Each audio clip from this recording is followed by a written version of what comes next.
एक जंगल में दो बिल्लियां रहती थीं। वे हमेशा साथ साथ खेलती और साथ साथ ही खाना खाती थीं।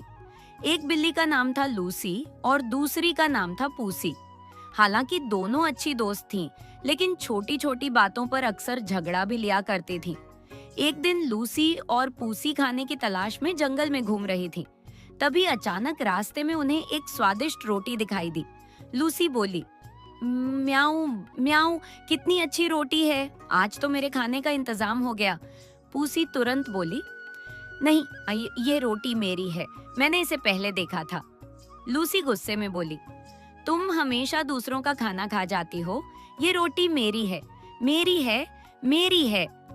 अब दोनों बिल्लियां रोटी के लिए जोर जोर से झगड़ने लगीं। उसी समय वहां उनका दोस्त बंदर आ गया। बंदर बोला, अरे अरे, इतनी सी बात पर क्यों झगड़ रही हो, मैं इस रोटी को आधा आधा बांट देता हूँ। बंदर ने रोटी को दो टुकड़ों में तोड़ दिया। लो, ये हो गए बराबर टुकड़े। अरे, ये क्या, एक टुकड़ा तो छोटा है, चलो मैं इसे बराबर कर देता हूँ। यह कहकर बंदर ने छोटे टुकड़े को खा लिया। अरे नहीं, अब तो दूसरा टुकड़ा छोटा लग रहा है, चलो इसे भी बराबर कर देता हूँ। और बंदर दूसरा टुकड़ा भी खाने लगा। इस तरह चालाक बंदर थोड़ा थोड़ा करके पूरी रोटी खा गया। जब बिल्लियों ने देखा कि रोटी तो पूरी खत्म हो गई है, तो दोनों सिर पकड़कर बैठ गईं। लोमड़ी और कौवा। एक बार की बात है, जंगल में एक काला कौवा रहता था। एक दिन उसे रास्ते में एक बड़ा सा चीज का टुकड़ा मिला। कौवा बहुत खुश हो गया। वह चीज को अपनी चोंच में दबाकर तुरंत अपने घोंसले के पास एक ऊंचे पेड़ पर जाकर बैठ गया। उसी समय वहां से एक चालाक लोमड़ी गुजर रही थी। जब उसकी नजर कौवे पर पड़ी और उसने उसकी चोंच में चीज का बड़ा टुकड़ा देखा, तो लोमड़ी के मुंह में पानी आ गया।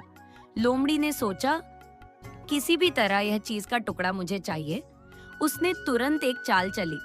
वह कौवे के पेड़ के नीचे आकर मीठी आवाज में बोली, अरे कौवे भाई, तुम जैसे सुंदर पंख और शानदार काला रंग पूरे जंगल में किसी के पास नहीं है। मैंने सुना है कि तुम बहुत मधुर आवाज में गाते हो। तुम्हारी आवाज इतनी प्यारी है कि पूरा जंगल सुनने को तरस जाता है। जरा एक गीत तो सुनाओ ना। कौवा लोमड़ी की बातों से अंदर ही अंदर बहुत खुश हो गया। उसका मन भर आया। वाह, मैं इतना सुंदर और इतना अच्छा गाता हूँ। लोमड़ी ने फिर कहा, कृपया एक बार गाकर तो दिखाओ, तुम्हारी सुरीली आवाज सुनकर मेरी सुबह बन जाएगी।